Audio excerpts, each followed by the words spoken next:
ప్రభుత్వం ప్రజల ఆకాంక్షలకి భిన్నమైనటువంటి పరిపాలన చేశారు. కుటుంబ పాలన జరిగింది. యువకులకు వస్తున్నటువంటి ఉద్యోగాలు రాలేదు, వస్తున్నటువంటి నిధులు రాలేదు.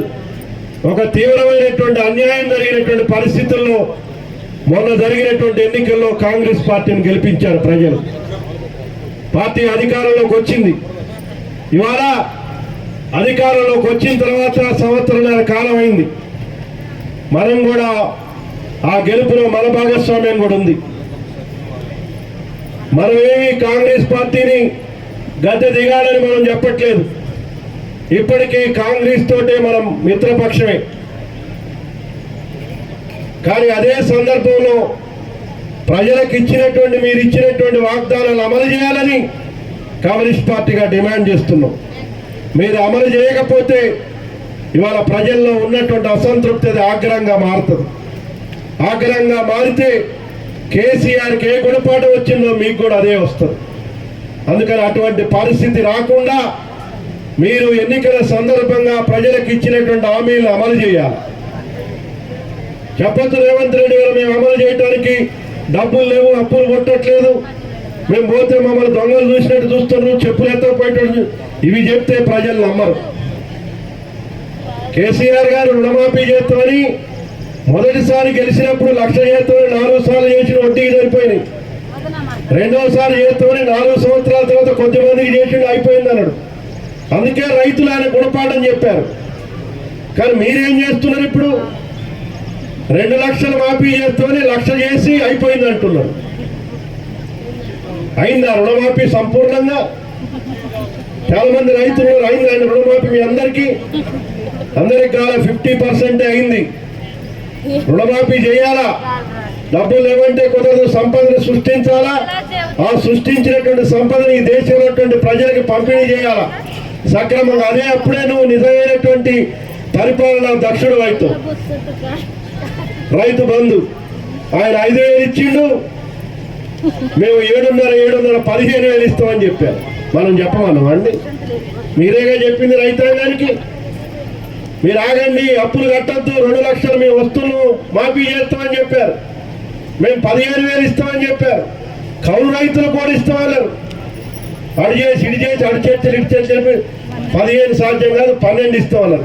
రైట్, ఆ 12 అన్ని ఇచ్చారు. ఆ 12 ఇవాళ ఏదో క్యాబినెట్ జరుగుతుందట. ఆయన అధికారంలోకి వచ్చిన తర్వాత ఒక కిస్తీ అసలు ఎగ్గొట్టారు రైతు బంధు. మొన్న కిస్తీ 3 ఎకరాల వరకు వేసారట. మిగతా వాడికి కూడా వేయాలి కదా. రైట్, కేసీఆర్ రాళ్లకు రప్పలకి ఇచ్చారు. మీరు అవి తీసేసి మిగిలిన భూములకు ఇవ్వాలి కదా. ఇవాళ 5 ఎకరాలు ఉన్న రైతు ధనవంతుడు అండి. ఇవాళ రైతు ఎంత ఎక్కువ వ్యవసాయం చేస్తే అంత నష్టం వస్తుంది. ఎకరం చేసేవాడు కొద్ది నష్టం అయితే 10 ఎకరాల వాడికి ఎక్కువ నష్టం వస్తుంది. పరిస్థితి అట్లుంది. ఇవాళ కదా రైతు భరోసా. మీరు ఇప్పుడు మళ్ళీ ఎన్నికలు వచ్చినాయి. ఇప్పటిదాకా ఎన్నికలు పోవటానికి ఇవన్నీ ఇవ్వలేదు కాబట్టి సంశయించారు. దసరా క్రితం, దీపావళి, సంక్రాంతి, ఉగాది, మార్చి అన్నీ అయిపోయినాయి. మళ్ళీ ఇప్పుడు మేము వస్తుంటే పత్తి చేలు మురిసినాయి కూడా. పంట పెట్టుబడి సాయంగా మీరు ఇచ్చేది, పంట వేసేటప్పుడు ఇవ్వాలవి ఇవ్వలేదు. ఇవ్వలేదో 3ంటికి రైతులతో మాట్లాడతాడు, ఇస్తారట. నేను ఇస్తానని చెప్తే మళ్ళీ మీరు కూడా అందరుగా అంటారు. వాళ్ళు చెప్పింది పత్రికల్లో చూసిందే నేను చెప్తున్నా. ఇప్పుడు చాలాసార్లు చెప్పారు, ఇప్పుడు కూడా ఇస్తారో ఈయనో తెలియదు. ఇప్పుడు ఎన్నికలు కాబట్టి ఏమైనా ఇచ్చాము. ఇట్లా కాదు, మీరు ఇవ్వాలా. రైతాంగానికి, ఈ దేశంలో ఉన్నటువంటి ప్రజలకు ఇచ్చినటువంటి, రాష్ట్రంలో ప్రజలకు ఇచ్చిన హామీలు అమలు చేయాలి. రైట్, కొన్ని మంచి చేశారు, హర్షిస్తాం. బీసీ రిజర్వేషన్ చట్టం తీసుకొచ్చారు.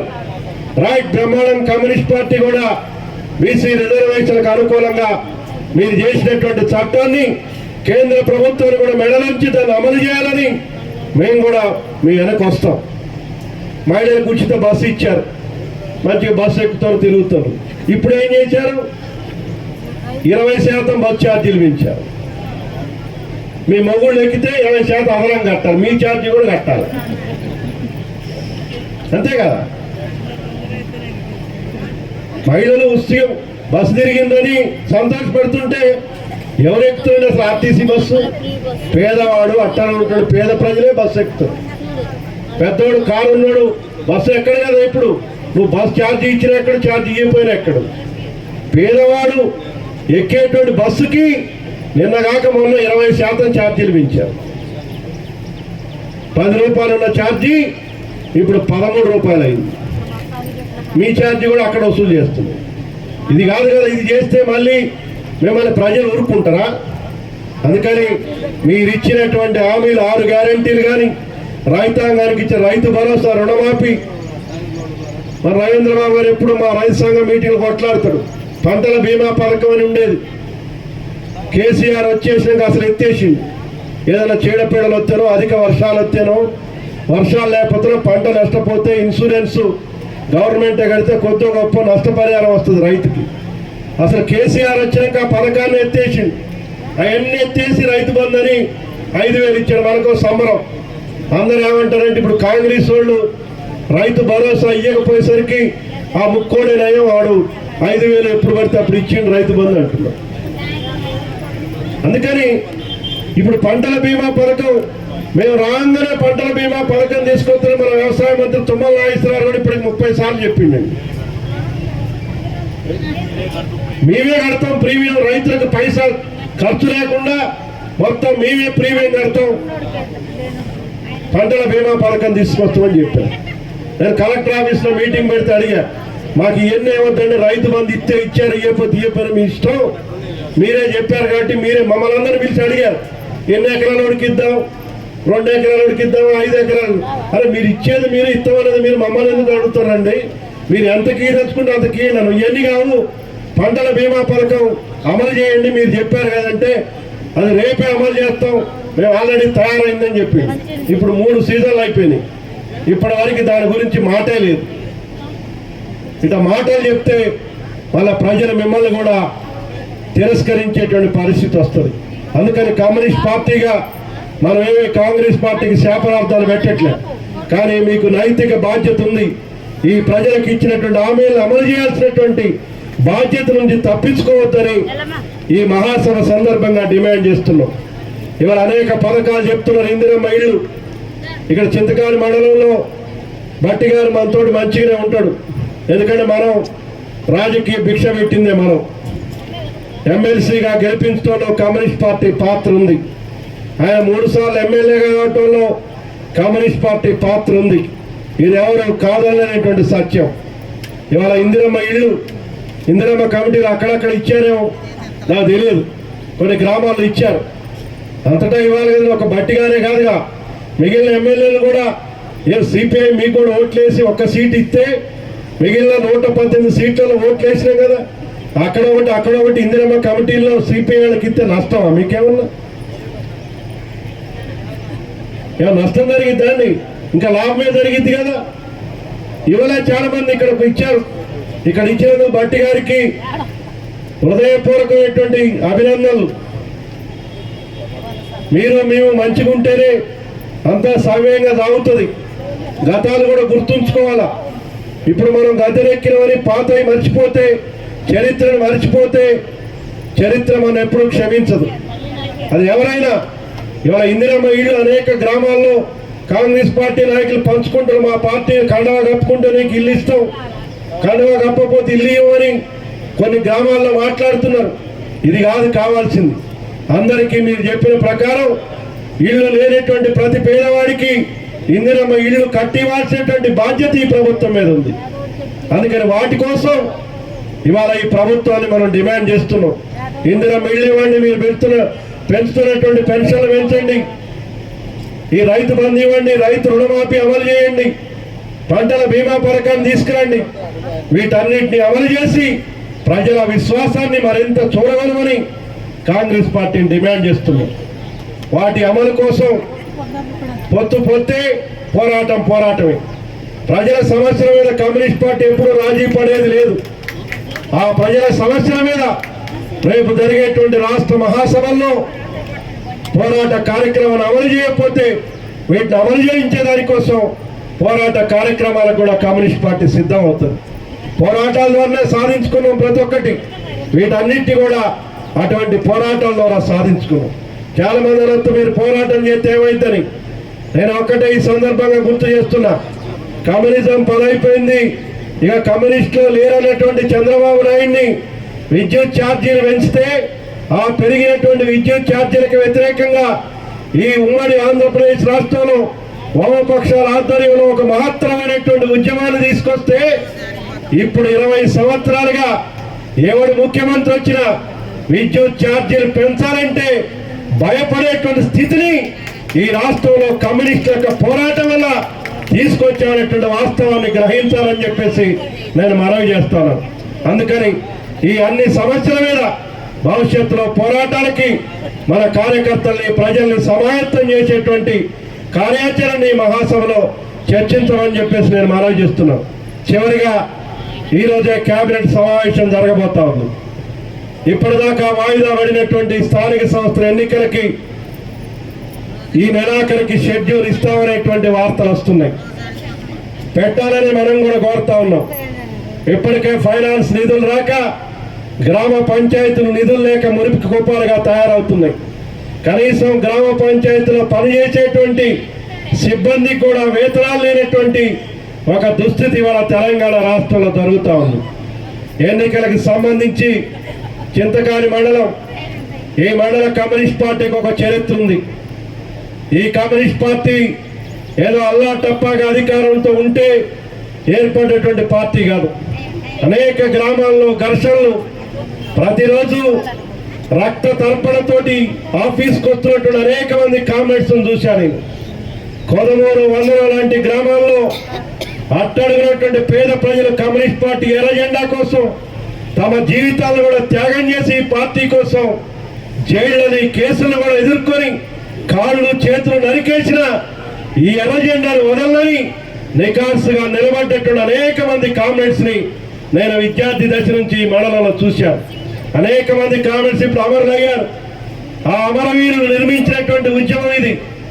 ఈ ఉద్యమం ఇవాళ మన తరం మీద 100 సంవత్సరాలు పుట్టినప్పుడు మనం ఎవరూ చూడలేదు. ఇప్పుడు 100 సంవత్సరాలు అయినటువంటి కమ్యూనిస్ట్ పార్టీలో మనం అందరం సభ్యులుగా ఉన్నందుకు గర్వపడదాం. ఆ అమరవీరులు చేసినటువంటి త్యాగాన్ని వాటన్నిటినీ మరవద్దంటే, ఇది మరింత ముందుకు పోవాలంటే రేపు జరిగేటువంటి స్థానిక సంస్థల ఎన్నికల్లో మన బలానికి తగినటువంటి విధంగా ఇక్కడ ప్రాతినిధ్యాన్ని సంపాదించాలి. మీరు ఏ గ్రామానికి ఆ గ్రామాన్ని మాట్లాడుకోవద్దు. కాంగ్రెస్ పార్టీయే మనకి మిత్రపక్షం. ఇప్పుడు కూడా నేను చెప్తా ఉన్నాను. కానీ అంత మాత్రాన మేమేమి ఇయ్యం, మీరే మాకు ఓట్లు వేయాలంటే కమ్యూనిస్ట్ పార్టీ దాన్ని ఒప్పుకోదు. మా గౌరవానికి తగ్గట్టుగా, మా బలానికి తగినటువంటి ప్రాతినిధ్యం ఇద్దావాలా, ఆ ఇచ్చు పుచ్చుకునేటువంటి ధోరణి ఉంటే కలిసి పోదాం. మళ్ళీ చింతకాడలో కాంగ్రెస్ సిపిఐ కలిస్తే ఏదైనా విజయం సాధించేటువంటి శక్తి మన ఇద్దరికి ఉన్నది. అందుకనే మన కాంగ్రెస్ పార్టీ నాయకత్వం కూడా ఆ వాస్తవాన్ని గ్రహించి ఒక సమిష్టిగా సమన్వయంతో రేపు జరిగేటువంటి స్థానిక సంస్థల ఎన్నికల్లో కాంగ్రెస్ సిపిఐ కలిసి ఐక్యంగా ముందుకు పోయేటువంటి ఒక ఇచ్చి పుచ్చుకునేటువంటి ధోరణి ఉండాలి. వామపక్షాలతో కూడా ఇవాళ దేశంలో ఉన్నటువంటి రాజకీయ పరిస్థితుల నేపథ్యంలో బీజేపీ మతోన్మాద ప్రమాదానికి వ్యతిరేకంగా దేశవ్యాప్తంగా ఇండియా కూటమి కూడా ఏర్పడ్డది. ఆ ఇండియా కూటమిలో సిపిఐ, సిపిఎం, కాంగ్రెస్ మనమందరం భాగస్వామ్యం. వాళ్ళు కూడా కలుపుకొని ఒక విశాలమైనటువంటి ఐక్యతని సాధించేటువంటి ప్రయత్నం చేద్దాం. మన బలానికి తగినట్టు చింతకాని మండలం, ఈ మండలంలో ఇప్పుడు అభివృద్ధి జరుగుతుంది కాదనట్లేదు. కానీ ఒకనాడు ఏమీ నిధులు, ఈ మాత్రం కూడా నిధులు లేనటువంటి సందర్భంలో, రహదారులు కూడా లేకుని రోజుల్లో ఈ చింతకాని మండలాన్ని అభివృద్ధి చేసినటువంటి ఘనత communist party comrade Puvvada Nageswararao garu ఈ మండలాన్ని అభివృద్ధి చేసేటువంటి చరిత్ర ఉండేది ఈ మండల ప్రజలందరికీ తెలుసు.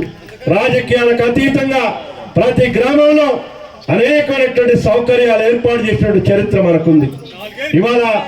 అందుకని ఇవాళ కూడా అభివృద్ధి జరుగుతూ ఉంది. అనేక గ్రామాలు కొత్త రోడ్లు కూడా వస్తున్నాయి. నిజంగా ఆనందమే. ఈ రోడ్లని వీటన్నిటిని ఇంకా ప్రజలకి రోడ్లు ఒకటే కాదు, ఇంకా ఇతర అభివృద్ధి కార్యక్రమాలు, సంక్షేమ కార్యక్రమాలు కూడా ప్రజలకి సక్రమంగా అందించేటువంటి కార్యాచరణ ప్రభుత్వం తీసుకుంటే కమ్యూనిస్ట్ పార్టీ దానికి బలపరుస్తుంది. మేము ముందుంటాం.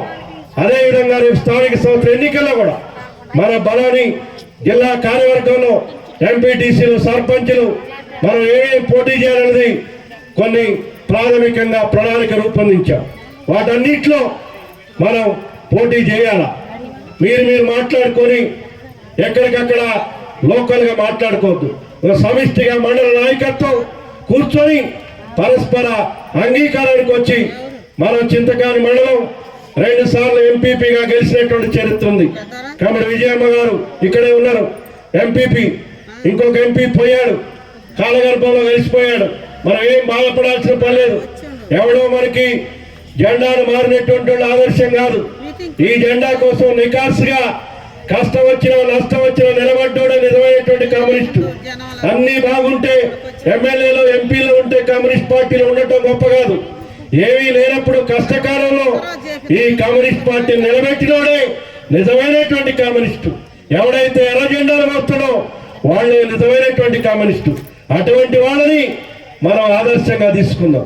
ఇక్కడ అనేక మంది కామ్రేడ్స్, చాలా మంది దళిత కుటుంబాల నుంచి వచ్చినటువంటి కామ్రేడ్స్ కూడా మన అమరజీవి బాలస్వామి పార్టీ కోసం చివరి వరకు నిలబడి కష్టాలు వచ్చినా నష్టాలు వచ్చినా నిలబడేటువంటి వ్యక్తి. అట్లా ప్రతి గ్రామంలో అనేక మంది కామ్రేడ్స్, వందనంలో చాలా మంది కామ్రేడ్స్, జవరాయ్ గారు, మన అనేక మంది కామ్రేడ్స్ ఉన్నారు. నేను పేరు చెప్తే చాలా మంది ఉన్నారు. ఈ మధ్యన బక్కిరెడ్డి గారు చనిపోయాడు. ఆ గ్రామంలో కూడా అనేక ఆటుపోట్లు వచ్చినాయి పార్టీకి. కానీ బక్కిరెడ్డి గారు కమ్యూనిస్ట్ పార్టీ వైపు నిలబడ్డాడు. కమ్యూనిస్ట్ పార్టీ జెండాను మోసాడు. మీరు అందరి పైన నేను ఒక్కడైనా ఈ పార్టీలో ఉంటానని నిలబడి మళ్ళీ ఆ గ్రామాన్ని మార్చే దాంట్లో బక్కిరెడ్డి గారి కృషి ఉంది. అలాంటి అమరవీరులు ఇవాళ ఇక్కడ కూడా మనకి 2 కామ్రేడ్స్ ఉండేది గతంలో. రాచగూడెం గ్రామంలో మన పార్టీ లేకపోయినా ఆ 2 ఎప్పుడు మన పార్టీ సభ్యత్వం సంవత్సరం వచ్చిందంటే నా సభ్యత్వం అని ఆఫీస్కి వచ్చి సభ్యత్వం కట్టేది. దూరమయ్యారు ఇవాళే. నిజంగా జితేందర్ రెడ్డి గారు, గోవిందరావు గారు చెప్తే సంతోషం వేసింది. మళ్ళా కొద్దిమంది కామ్రేడ్స్ మా పార్టీలోకి వస్తున్నాం, జెండా కడుతున్నాం, లచ్చగూడలోనే మహాసభ పెడుతున్నాం అంటే సంతోషం వేసింది. అందరం సమిష్టిగా పనిచేద్దాం. ఈ మండలానికి ఉన్నటువంటి మన పార్టీ చరిత్రని మళ్ళీ పునరావృతం చేద్దాం.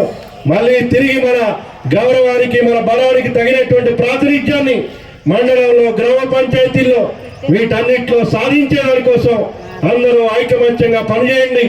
ఈ సంవత్సరం సభ్యత్వం కూడా మిగిలిన మండలాల కంటే ముందుగా మీ మండలం పార్టీ సభ్యత్వాన్ని కూడా పూర్తి చేసి జిల్లాకు కూడా ఒక ఆదర్శంగా నిలిచినటువంటి ఈ మండల కమ్యూనిస్ట్ పార్టీ మీ అందరికీ కూడా మరొకసారి అభినందనలు తెలియజేస్తున్నాం.